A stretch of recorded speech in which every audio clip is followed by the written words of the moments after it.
Hey there, guys. Alright, today we are back with some more overly sarcastic productions. This time we are returning to Trope Talk, and we are with urban fantasy. Before we dive in, and before we have a little rant here, or tangent, at the beginning of the video, make sure you go and check out the links in the description box below. I would love it if you joined the Discord and followed me over at Twitch.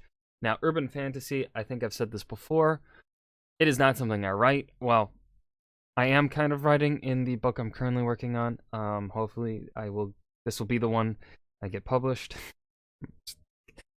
ah! I do have one of the POVs is, I believe, counts as urban fantasy. Urban fantasy is it within cities, I think, is what urban fantasy is.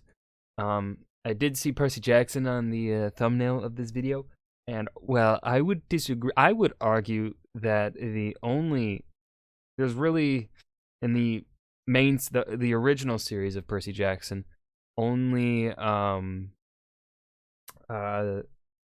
the Last Olympian, I would count that as urban fantasy. The others have, certainly there are parts where Percy's in a city, but a lot of the time he's traveling or at Camp Half-Blood, not really in a city. Like Titan's Curse, I think he spends a fair bit of time. But that's also the one where he blows up fucking Mount St. Helens. So, Titan's Curse and Last Olympian are the ones I believe they spend the most amount of time in the cities. So yeah, I don't know how much I'll be able to really add here in depth, because I don't really read urban fantasy either. It's just not my thing. When I read my fantasy, I want to be exploring the world, not streets of a city, you know? This video is sponsored by World Anvil, 98% guaranteed to not be secretly werewolves.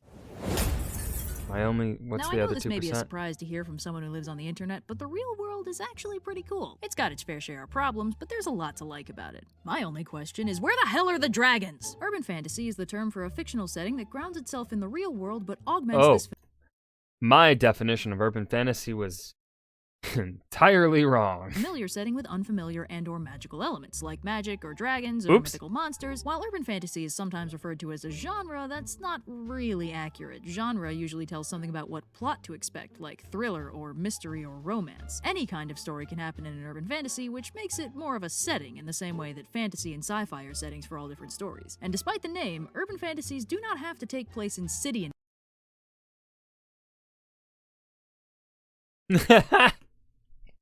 deconstructing everything I said already within the first minute of the video.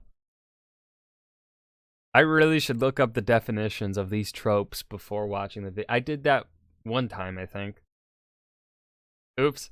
Environments, just grounded and real ones. Urban fantasy mixes the familiar with the fantastical, and most commonly takes place on an Earth where the typical rules of reality are supplemented by things like magic or a secret world of mythical creatures. It's a hybridized setting between realism and fantasy, and it's also very difficult to strictly define. Unfortunately, putting the unfamiliar in the familiar covers everything from superhero fiction to horror movies, but urban fantasy has a much more specific aesthetic than this broad description indicates. Urban fantasy stories typically focus on the interplay between the fantastical and the familiar. The heroes will be handling magic or fighting monsters, but they'll also drink coffee and ride buses and make timely pop culture references and otherwise engage with the world the audience is presumed to be intimately familiar with.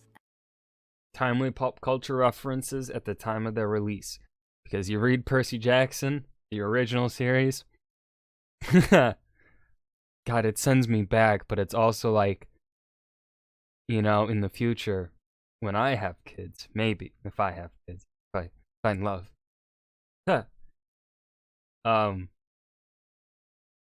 They aren't gonna understand shit in that series. As a setting, urban fantasy holds the immense advantage that the audience already knows about most of it. The fantastical inserts will need to be explained and world-built, but the framework of the world is familiar reality. This has a unique benefit in that the audience has very little difficulty relating to the setting. High fantasy might have parts that resemble familiar settings, but fundamentally it's a totally different world, and the audience is going to need it explained to them before they understand what's going on. Sci-fi is often set in the future of our world, but even if it supposedly used to be our world, things are very different by the time the story takes place. The world has changed significantly from the recognizable. Dystopias and post-apocalypses also fit this category, and due to this unfamiliarity, the world A fantastical setting must be explained in some way before the audience learns what to expect from it. So is the dragon supposed to be here? The world itself has to be explained to the audience before they can really get going. And while audiences can relate to a lot, giving them a fully accurate and recognizable reality to serve as the base of the world makes it easier for them to put themselves in this space. Basically, any fantastical world that's built from the ground up will only be as comprehensible as the parts the audience is explicitly shown. The audience can't interpolate because it's not a world they're familiar with. Urban fantasy has the unique advantage that a core component of the world is fully recognizable. Sure, the fantastical overlay might intersect with the familiar world in unexpected ways, but fundamentally we know how the basics of this world works. This core relatability is seriously useful because instead of curiosity about the world overall, the audience is more curious about how the fantastical elements intersect with the familiar world. Characters will encounter unfamiliar threats but respond in familiar ways. Phone calls, Google searches, hospital visits, whatever. It all grounds the audience in the fictional world. Now, the stereotype of urban fantasy these days is stuff like the Dresden Files or Harry Potter or Percy Jackson or roughly half of everything Guillermo del Toro has ever done. But on examination, a lot of stories fall under this umbrella, even ones we might not expect. So let's real quick run down some common urban fantasy formats, and these mostly aren't mutually exclusive. A lot of them can be mixed and matched. First and most popular is the secret world, a world that Fantasy elements are hidden from the familiar.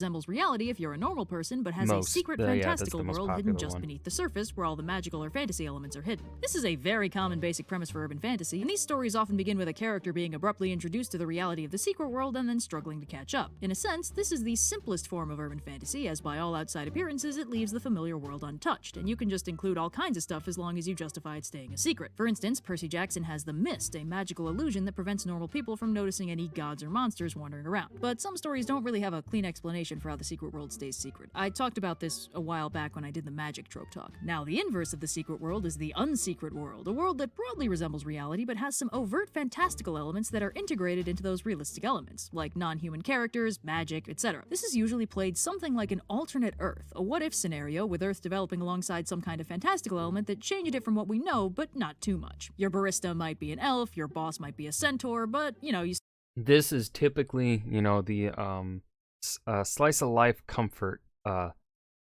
low stakes fantasy.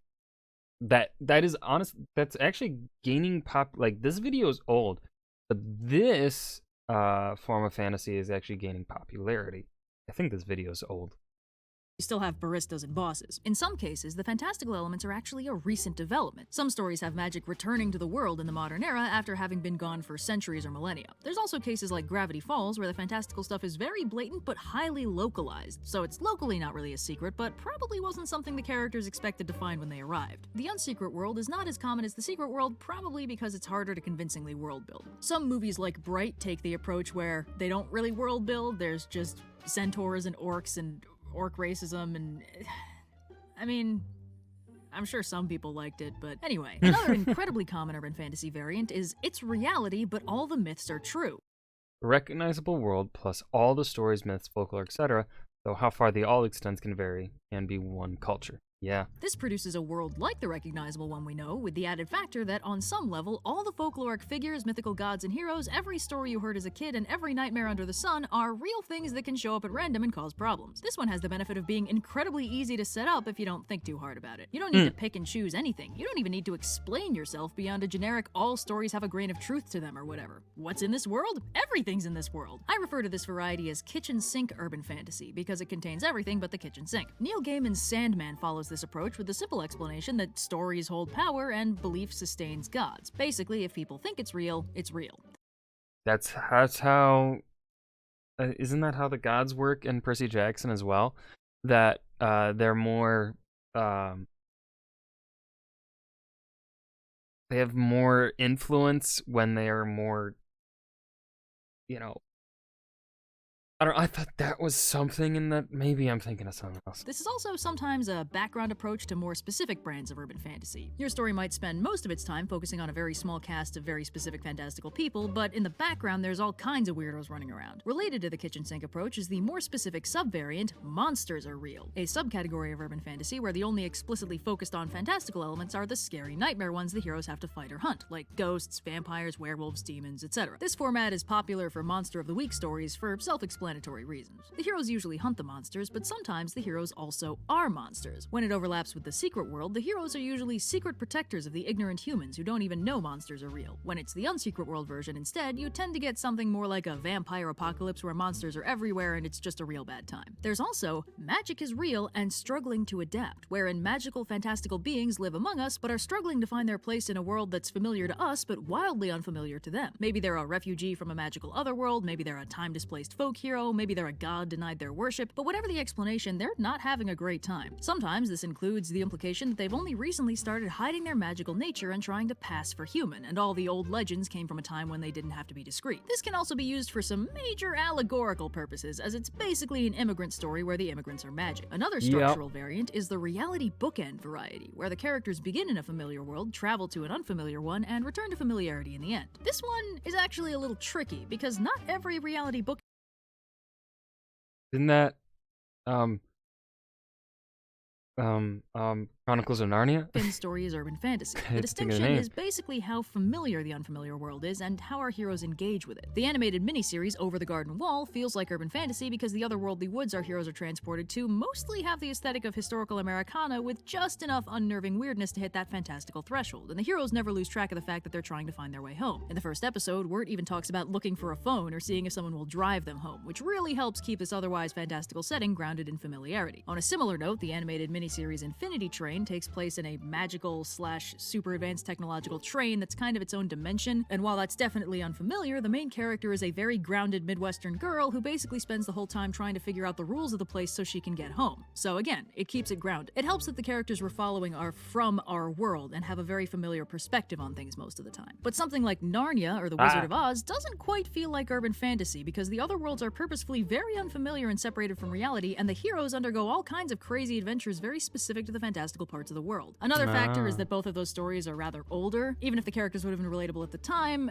by now they're basically old-timey, and that's already a degree of separation from the modern audience. Both of those stories feel a lot more like high fantasy with a framing sequence, and the characters usually aren't that stressed about trying to get home, which would help keep them grounded in reality, which would help with the urban fantasy tone. On that note, you also sometimes get historical fantasy as a variant, where the familiar real-world setting is actually a historical one instead of a modern one, but the fantastical elements are integrated as normal. Now, while this is what happens naturally to urban fantasy stories as reality moves on, sometimes they also do this on purpose. Assassin's Creed really likes doing this, integrating fantastical elements into historical settings, and so does Castlevania, especially the Netflix series. It's not uncommon to blend this with a kitchen sink approach to make a hybrid setting that's mostly historical but contains mythical or folkloric elements alongside the historical ones. It seems like it's kind of the rule that if you're doing a story set in ancient Greece, you have to do it this way. Oddly, some superhero stories qualify as urban fantasy. This is another tricky one, because if you take the rote definition of familiar setting, fantastical content, technically every superhero story I was about to qualify, say that. but a handful of superhero stories actually focus on how those fantastical elements interact with the real world, where most superhero stories are content to just hit things with the fantastical stuff. Neil Gaiman's Sandman does this really well, interweaving familiar reality with the unfamiliar endless with the half-familiar superheroics of the DC universe. John Constantine is also archetypical for this, existing in the DC universe, but mostly dealing with personal scale threats like demonic possession.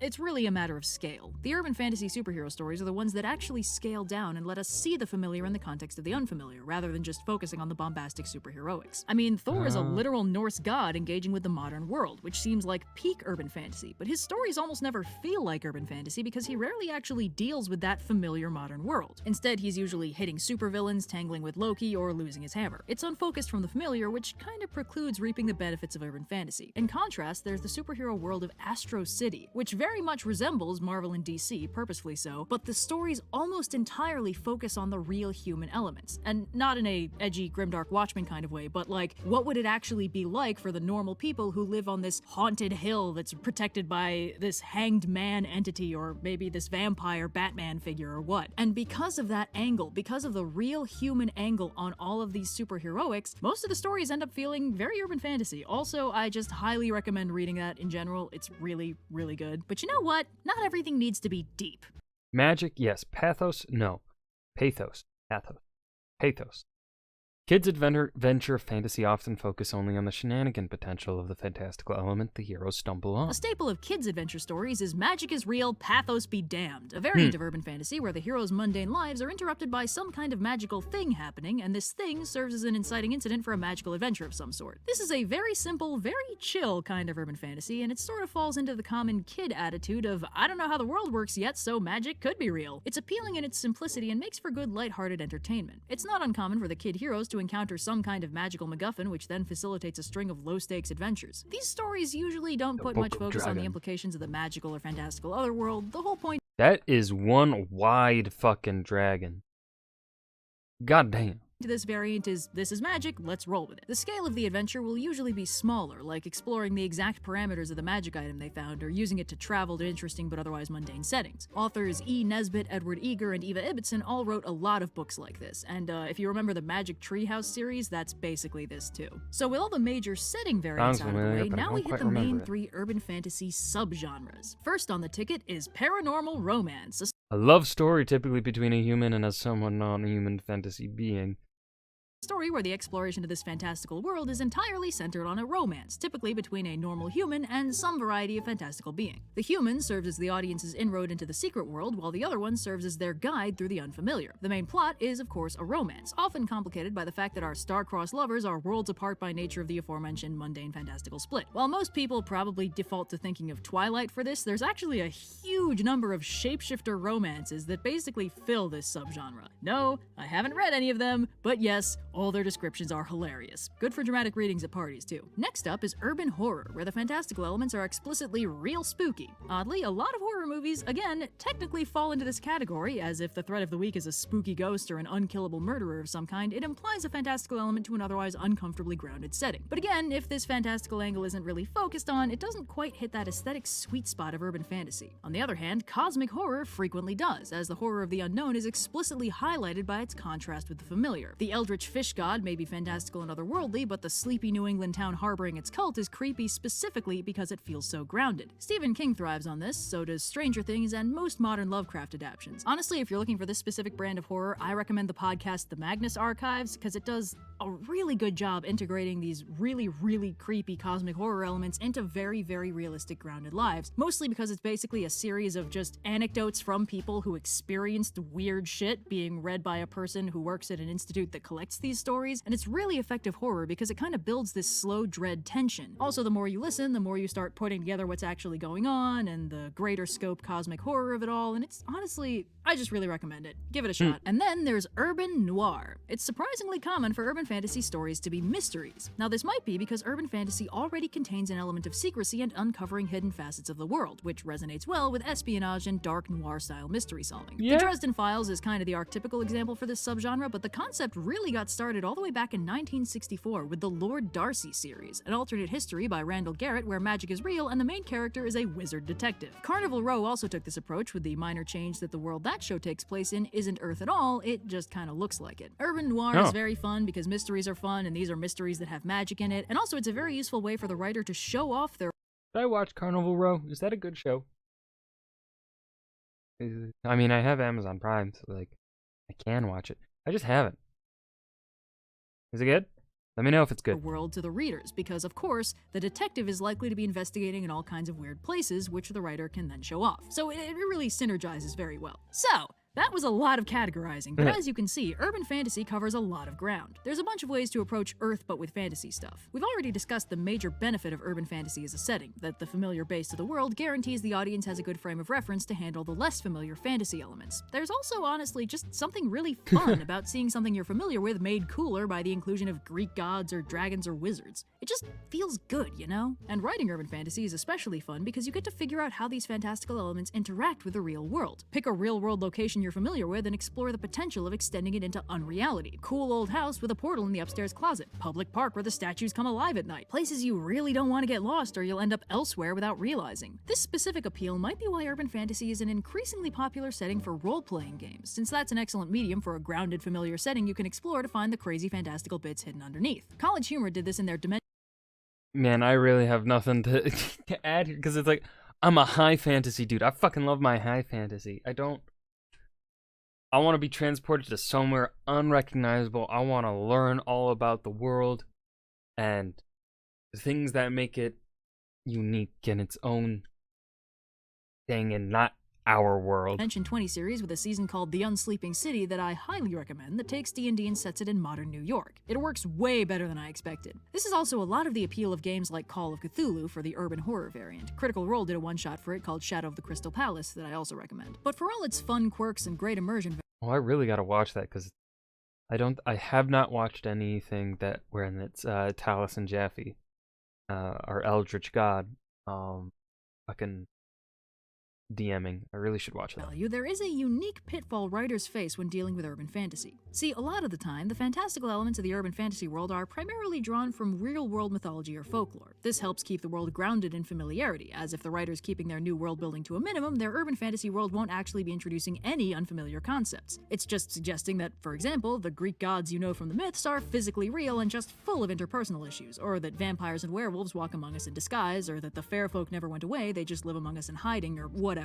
But the tricky part comes when selecting what to include, because if you try and draw any kind of hard line between folklore and mythology and cultural praxis and religion, you can't. It's all one big gray area, a space of stories in a society. And while repurposing fun bits of folklore for narrative oomph is all well and good, rewriting someone's cultural heritage or religion isn't such a fun, casual thing. One person's folklore is another person's deeply held belief system. Every folklore came from somewhere, and sometimes it's very important to someone. So at what point does the historical mythology of a culture become public domain for you to screw with? And is there a hard line for what you shouldn't screw with? Here's an example of the difficulty here. Some urban fantasy written by white people likes throwing around terms like skinwalker or wendigo in their lore. The first is usually used to mean shapeshifter, while the second is your classic big scary monster, sometimes also some kind of creepy elongated deer-headed humanoid being or whatever. But the terms get used instead of the generic ones because it adds that spice of mysticism or exoticism or whatever. The problem is, the skinwalker is very specifically a Navajo term for a harmful witch that is very specifically malevolent, and more importantly, they don't talk about them with non-Navajo. It's private. Yeah, the term sounds cooler than shapeshifter, but it doesn't mean shapeshifter, and it's someone else's thing. Using it in your story potentially has a much more negative impact than just using shapeshifter, and it'll get all the nitpicky nerds like me on your ass for mythological inaccuracy. And the Wendigo, which isn't even pronounced like that, is an Algonquin cannibalistic monster that's usually a very direct allegory for the monstrosity of human greed, but since it's cannibalistic and snow-related, it usually just gets used to mean yeti, or sometimes big, elongated, deer-headed humanoid thing. These terms have bled into pop culture and get treated like folkloric public domain, but they're not, and using them willy-nilly in your story without regard for their origin is dubious at best. Now, since this is a matter of cross-cultural information flow and potential appropriation and stuff, this is a very tricky space to navigate, and unfortunately, there is no clean, universal solution to any of it. Nothing is ever 100% fine. The fact is, any bit of cool mythology or folklore you might want to use has the potential to be incredibly important to someone, and messing with it for fiction purposes could hurt them. Now, how responsible an artist is for the impact of their art on their audience is another very complicated gray area, and I'm not gonna pretend to be the magical chosen one who can fix cultural appropriation and death of the author in one fell swoop. But that said, there are some common sense. I wasn't expecting to have a conversation on this in this episode. It took me by surprise. Techniques you can use to help avoid catastrophic goofiness in your writing. First off, when examining someone else's folklore, mythology, and other culturally anchored narratives, it's most important to remember that context is everything. Religions, mythologies, and folklore are all anchored in the culture they came from. If there's one thing I've learned from my mythological deep dives into the histories of gods or folk heroes, it's that the time, place, and society of origin of a story all have incredible impact on it. When Astarte was brought to Greece by the Phoenicians, the Greeks took away her war god status and turned her into Aphrodite because of some local social context that made a goddess of both love and war seem ridiculous. But then later, when the Romans worshipped her as their genitrix, she regained Aphrodite syncretized with a local spring and fertility goddess, probably 200 BCE, mother of Aeneas, equal mother of Roman general, embraced by emperors, politicians as a symbol of political power.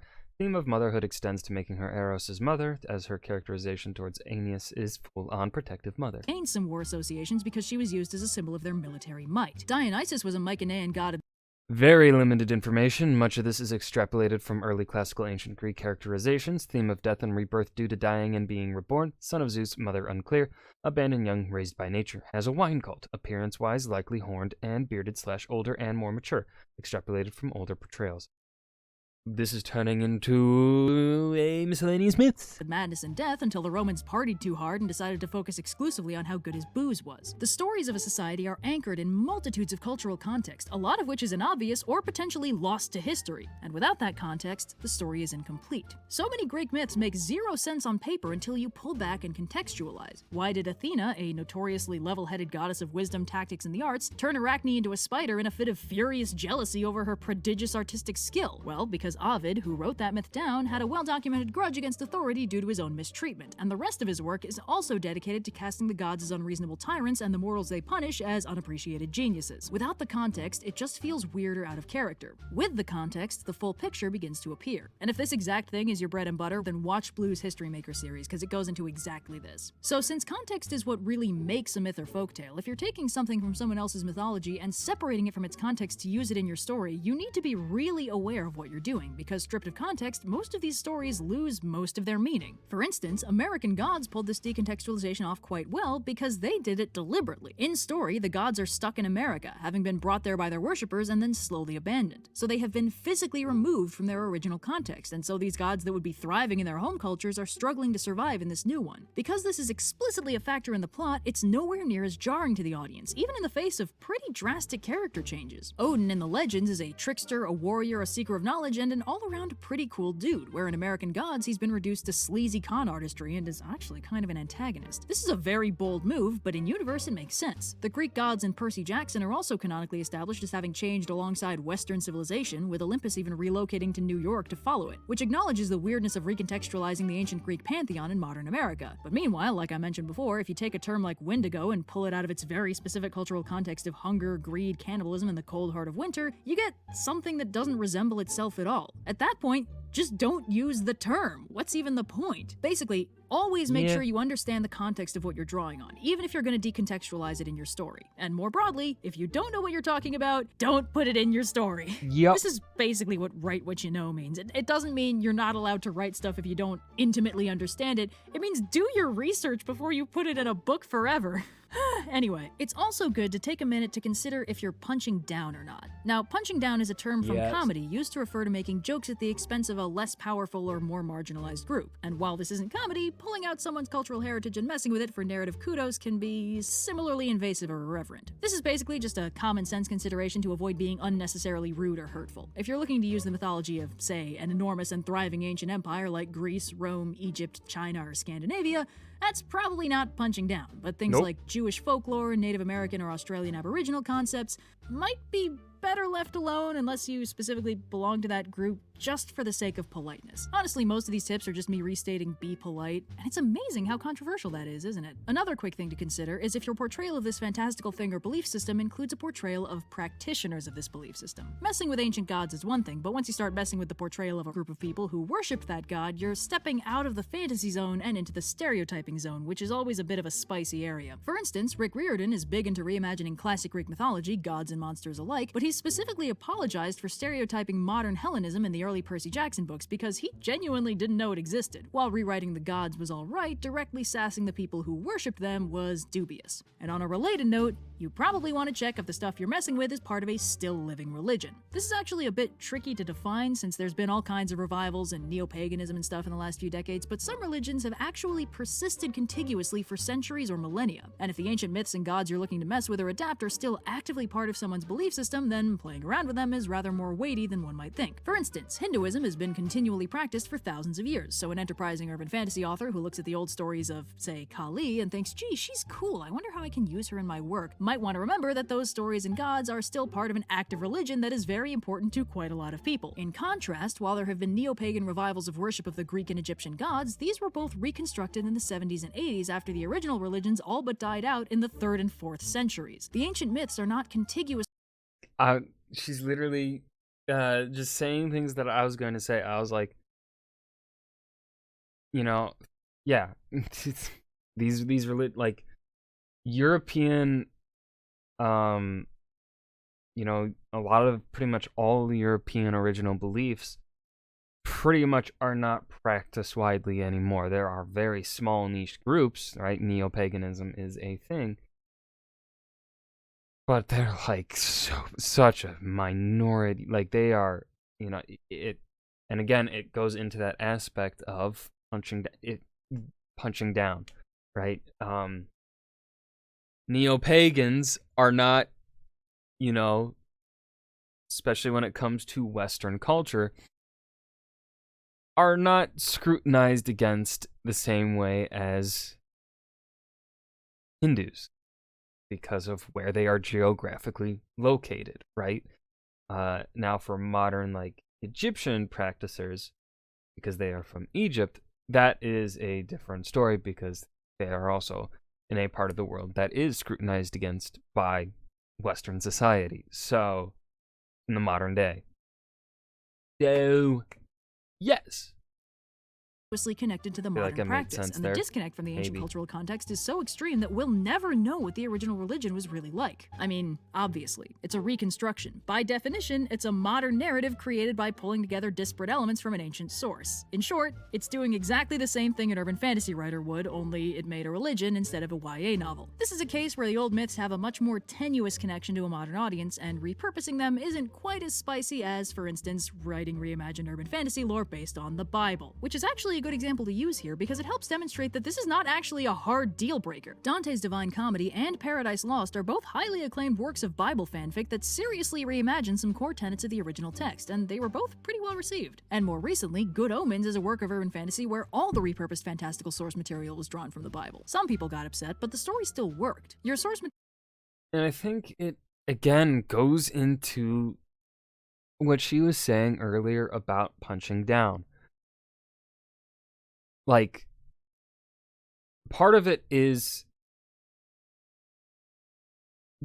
defensiveness, I guess, is a way to talk about it, because when you have the history that we have, the historical context that we have for people that belong to, non-European cultures, specifically non-Western European cultures, right? Like, indigenous Americans, Indian beliefs, Arabic, African beliefs.